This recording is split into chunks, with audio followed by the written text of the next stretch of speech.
Queremos gritar que no queremos, no vamos a permitir que esos derechos que tanto han costado conseguir pues nos sean arrebatados.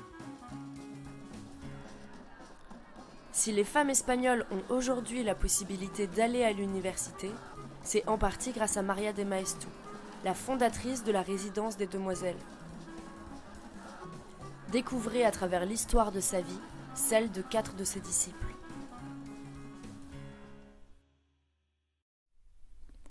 « 28 janvier 1930. Primo de Rivera, de moins en moins soutenu par l'armée, présente sa démission.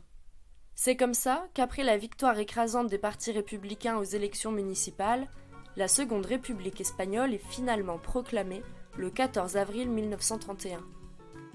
Ce changement politique fait des heureuses au sein de la résidence, puisqu'il s'agit d'un début tant attendu vers l'accès des femmes à la citoyenneté.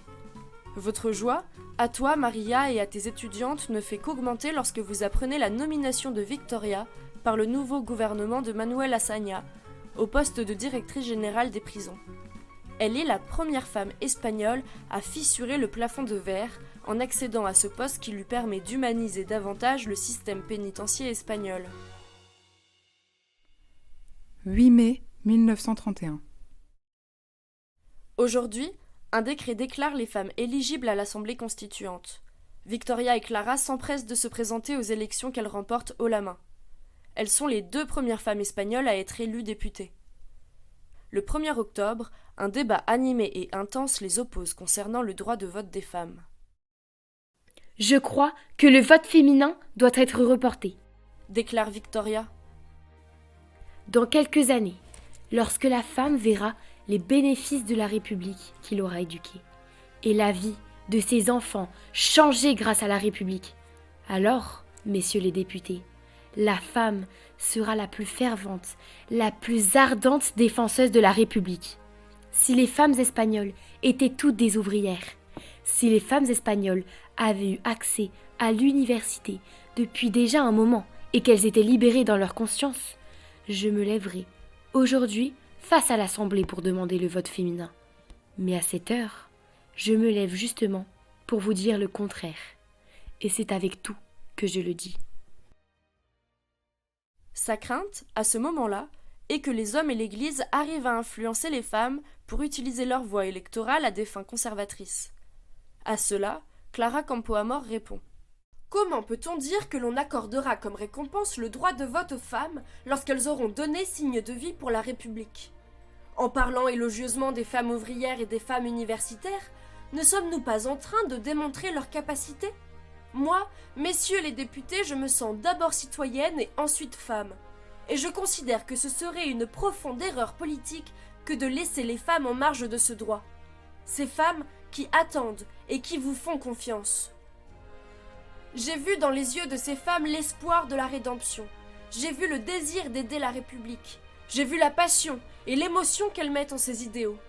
Les femmes espagnoles attendent aujourd'hui de la République leur propre rédemption et celle de leurs enfants. Ne commettez pas d'erreur historique. Vous n'aurez jamais assez de temps pour pleurer d'avoir laissé les femmes en marge de la République, qui représente une nouvelle force, une force jeune. Clara fait également partie de la commission chargée de rédiger le projet de constitution. Son intention, en tant que féministe républicaine, est d'être présente dans les débats constitutionnels pour intégrer dans les textes une amélioration de la condition féminine.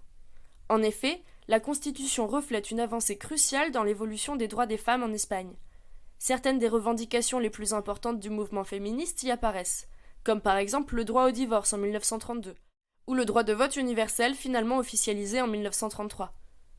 L'accès des femmes à la citoyenneté symbolise leur arrivée dans la vie publique et politique du pays, en les rendant, enfin, visibles comme collectif. Josefina, après l'obtention de son diplôme, devient, elle, journaliste dans la revue Estampa, dirigée par son cousin Vicente Sánchez Ocana. On peut dire que ton travail, Maria, a payé. En établissant un réseau de sororité, tu réussis à créer du lien entre plusieurs résidentes, puisqu'elle décide d'interviewer Victoria. Son article fait tellement sensation qu'elle obtient un poste fixe de rédaction dans la revue.